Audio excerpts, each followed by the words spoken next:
اعوذ بالله من الشیطان الرجیم.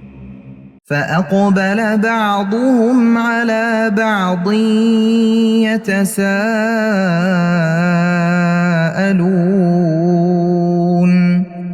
در جنت رو به یکدیگر کنند و از هم دیگر می پرسند که در دنیا چقدر مشقت ها کشیده بودند و در برابر آن الله به آنها جنت را ارزانی کرده است و این نمایانگری عیش و عشرت کامل آنها در بهشت است. قال قائل منهم إني كان لي قرین. یکی از جنتی ها گوید مرا در دنیا هم نشینی کافر بود. یقول أئنك لمن المصدقین.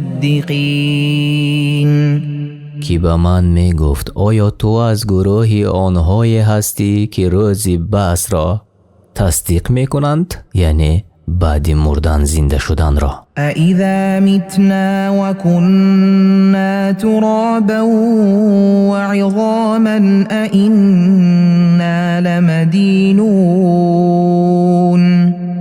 آیا آنگاه که مردیم و خاک و استخوان شدیم زنده می شویم و جزایمان می دهند؟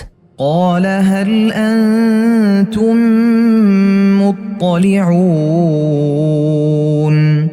گوید این مؤمن جنتی به شریکانش آیا شما می بینید با ششگاه آن هم نشینی من را؟ فاطلع فرآه في سواء الجحیم.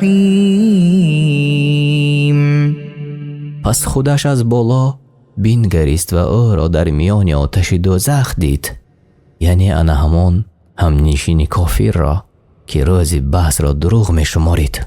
قال تالله إن كدت لترديني ولولا نعمة ربي لكنت من المحضرين. گوید مومن به آن منکری بس به الله سوگند نزدیک بود که مرا به هلاکت افکنی و اگر نعمتی یعنی راهنمایی پروردگارم نمی بود من نیز همراهی تو در عذاب می بودم.